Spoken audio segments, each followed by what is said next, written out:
오만과의 월드컵 아시아 예선전에서 한국 대표팀은 1차전에서 고전하며 패배할 위기에 처해 있었습니다. 하지만 가장 어려운 순간 손흥민이 등장해 찬란한 별처럼 빛을 발하며 결정적인 골을 넣어 팀을 구해내고 결국 한국은 극적인 3-1 역전승을 거두었습니다. 이 경기는 한국에게 승리의 기쁨을 안겨준 것뿐만 아니라 성적 부진으로 경질 위기에 처해 있던 홍명보 감독을 구해낸 경기로 기록될 것입니다. 이 경기에서 손흥민의 활약은 누구도 잊을 수 없는 장면으로 남았습니다. 결정적인 골과 2개의 완벽한 어시스트로 그는 단순한 골잡이가 아니라 팀을 이끌고 전장에서 모든 어려움을 극복한 원동력이 되었습니다. 전 세계 축구 팬들은 그의 출중한 활약에 고개를 숙였고, 특히 손흥민이 오만의 5명의 수비수를 제치고 좁은 각도에서 날린 결정적인 골은 단순한 득점이 아니라 그가 왜 세계 정상급 선수로 인정받는지를 보여주는 상징적인 순간이었습니다. 손흥민은 단지 한국 대표팀을 구한 것이 아니라 전략과 선수 기용 문제로 많은 비판을 받았던 홍명보 감독의 경질 위기에서 그를 구해냈습니다.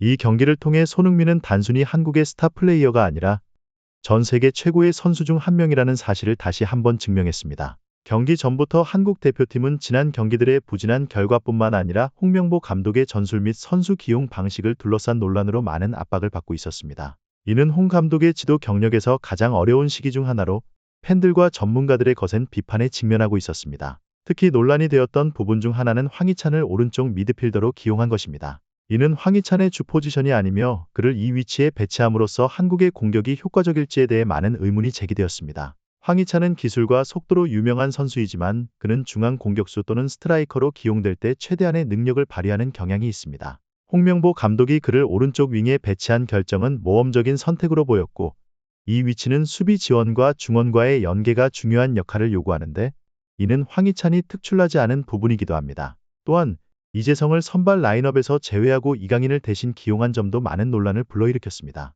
이재성은 최근 한국 대표팀의 가장 안정적인 선수 중 하나로 경기의 리듬을 조절하고 수비적으로 중요한 역할을 해왔습니다. 그는 한국 중원의 핵심으로 자리 잡았고 그의 결장이 이번 경기에서 합리적인 결정인지에 대해 많은 의문이 제기되었습니다. 이강인은 젊고 유망한 선수로 기술과 자신감이 넘치지만 이 변화는 한국이 경기를 지배하고 수비를 안정적으로 지킬 수 있을지에 대한 우려를 불러일으켰습니다. 팬들은 중요한 경기에서 경험이 풍부하고 안정적인 팀 구성을 원했으나 홍명보 감독의 전술적 결정은 상반된 반응을 일으켰습니다. 일부는 그가 새로운 전술을 시도하고 있다고 보았지만 다른 이들은 오만이 결코 약팀이 아니며 이러한 전술적 모험이 위험할 수 있다고 생각했습니다. 한국 축구 팬들은 월드컵 예선과 같은 큰 대회에서 항상 높은 기대를 가지고 있습니다.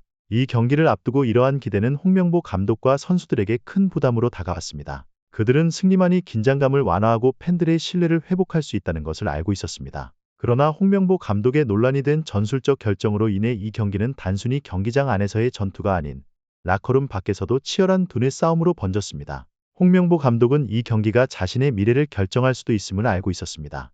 만약 승리를 거두지 못한다면 그를 향한 비판은 더욱 거세질 것이고 그의 감독 경력에도 큰 타격을 입을 수 있었습니다. 손흥민은 이 경기에서 뛰어난 개인 기술, 전술적 시야, 리더십을 바탕으로 자신의 실력을 입증했습니다. 경기 시작부터 손흥민은 한국 대표팀의 모든 공격의 중심에 서 있었습니다. 그는 현명한 움직임으로 끊임없이 공간을 창출하며 오만의 수비를 흔들었고 동료들에게 더 많은 기회를 만들어 주었습니다. 손흥민은 단순한 스트라이커가 아닙니다. 그는 수비를 지원하고 중원에서 정교한 패스를 내주며 한국의 공격을 이끌어갔습니다. 손흥민의 유연한 플레이 스타일은 상대에게 큰 어려움을 안겨주었고 한국의 공격이 더욱 효율적으로 진행될 수 있게 했습니다. 비록 최전방 공격수로서 경기했지만 필요할 때는 중원으로 내려와 경기 흐름을 조절하며 한국이 오만의 역습을 막고 주도권을 유지할 수 있게 도왔습니다. 손흥민이 2차전에서 기록한 좁은 각도의 골은 경기의 백미였습니다. 골을 기록하기 전 그는 오만의 5명의 수비수를 교묘히 제치고 거의 불가능해 보이는 각도에서 정확한 슛을 날렸습니다. 이 골은 단순히 득점 이상의 의미를 지니고 있었고 한국 대표팀에 큰 활력을 불어넣었습니다. 또한 손흥민은 경기 내내 2번의 중요한 어시스트로 동료들에게 득점 기회를 제공했습니다. 그의 패스는 단순히 정확한 것뿐만 아니라 전술적으로 매우 중요한 순간에 나왔습니다. 그는 상황을 잘 읽고 언제 패스를 해야 하고 언제 직접 슛을 날려야 할지 판단하는 능력을 보여주었습니다. 손흥민의 패스와 경기 운영 능력 덕분에 한국은 오만의 수비를 지속적으로 압박할 수 있었습니다. 손흥민은 공격뿐만 아니라 수비에서도 활발한 모습을 보였습니다. 오만이 빠른 역습을 시도할 때 손흥민은 수비 지역으로 내려와 동료들을 도우며 상대의 공격을 저지하는 데 기여했습니다. 이는 그가 단순한 스트라이커가 아니라 팀을 위해 모든 역할을 할 수 있는 전천후 선수임을 보여주는 장면이었습니다. 경기 내내 손흥민은 팀을 이끌며 동료들의 사기를 북돋았습니다. 경기가 어려워질 때도 손흥민은 침착함을 유지했고 동료들이 압박을 받지 않고 집중력을 잃지 않도록 격려했습니다. 그의 불굴의 투지와 정신력은 팀 전체에 큰 영감을 주었고 결국 한국은 손흥민의 활약 덕분에 승리를 거둘 수 있었습니다. 손흥민의 다재다능함과 전술적 적응력은 이번 경기에서 빛을 발했습니다. 그는 상황에 맞게 자신의 플레이 스타일을 조정하며 상대의 방어를 무너뜨렸습니다. 그의 유연한 움직임과 공간 창출 능력은 오만의 수비를 흔들었고 한국이 더욱 공격적으로 나갈 수 있도록 만들었습니다. 이번 경기에서 손흥민의 능력은 단순한 득점력에 그치지 않았습니다. 그는 공을 유지하고 좁은 공간에서도 효율적으로 플레이할 수 있는 능력을 보여주었습니다. 그의 빠른 반응과 정확한 슛 덕분에 한국은 결정적인 순간에서 득점을 할 수 있었고 이로 인해 경기를 장악할 수 있었습니다. 손흥민은 이번 경기에서 자신의 기술적, 정신적 능력을 모두 발휘하며 한국 대표팀의 승리를 이끌었습니다. 그의 2골과 2어시스트는 팀에 큰 도움이 되었으며 오만을 상대로 한 승리를 만들어냈습니다. 하지만 이번 승리로 모든 문제가 해결된 것은 아닙니다. 홍명보 감독의 전술적 선택에 대한 논란은 여전히 남아있으며 한국 대표팀은 앞으로도 해결해야 할 과제가 많습니다. 300 시스템은 잘 운영되지 않으면 수비적인 불안정성을 초래할 수 있으며 이는 이번 경기에서 드러났습니다.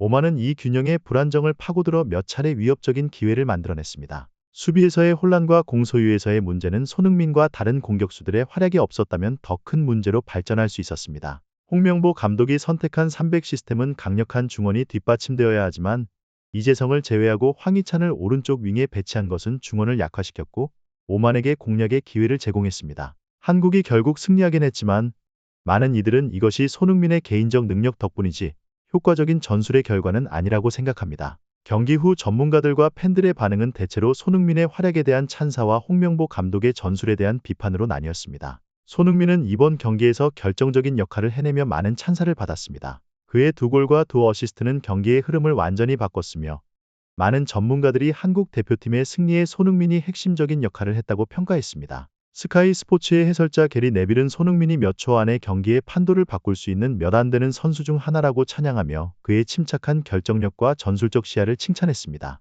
BBC의 해설자 앨런 시어러 또한 손흥민이 어려운 순간에서 팀을 이끌 수 있는 유형의 선수라며 좁은 각도에서의 득점은 그가 세계 정상급 선수임을 증명하는 장면이라고 강조했습니다. 시어러는 이 득점이 단순한 골이 아니라 예술 작품이라며 손흥민의 기술과 기량이 다른 선수들과 확연히 차별화된다고 평가했습니다.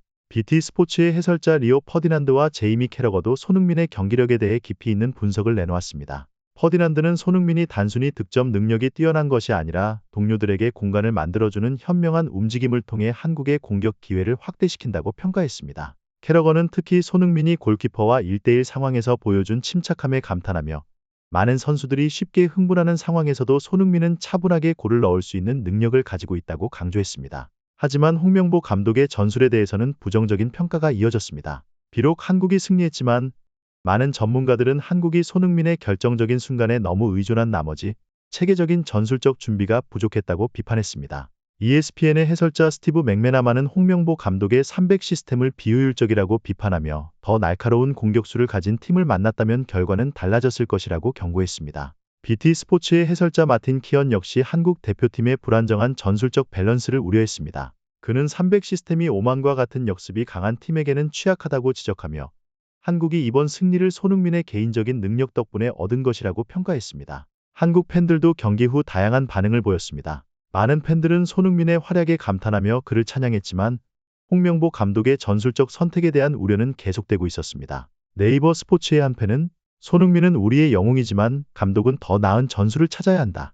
며 한국 대표팀이 손흥민의 개인 능력에만 의존해서는 안 된다고 지적했습니다. 국내 전문가들의 의견도 마찬가지였습니다. 많은 축구 분석가들은 홍명보 감독이 전술적으로 더 안정적인 시스템을 구축해야 한다고 강조했습니다. 축구 전문가 이영수는 손흥민이 이번 경기를 지배했지만 이것이 장기적인 전략이 될 수는 없다. 며 홍 감독이 더 깊이 있는 전술적 준비가 필요하다고 말했습니다. 이번 경기 후 홍명보 감독의 미래는 여전히 불확실합니다. 비록 한국이 승리를 거두었지만 그의 전술적 문제는 여전히 남아 있습니다. ESPN의 전문가 스티브 니콜은 홍 감독이 전술을 개선하지 못한다면 월드컵 이전에 경질될 수도 있다고 경고했습니다. 스카이 스포츠의 폴 머슨도 손흥민의 개인적인 능력에 의존하는 것은 오래갈 수 없다고 지적하며 즉각적인 전술적 변화를 요구했습니다. 손흥민은 이번 경기에서 한국 대표팀의 승리를 이끈 핵심적인 역할을 했습니다. 그의 골, 어시스트 그리고 리더십은 팀을 승리로 이끌었고 그는 단순한 선수 이상으로 팀의 중심축 역할을 했습니다.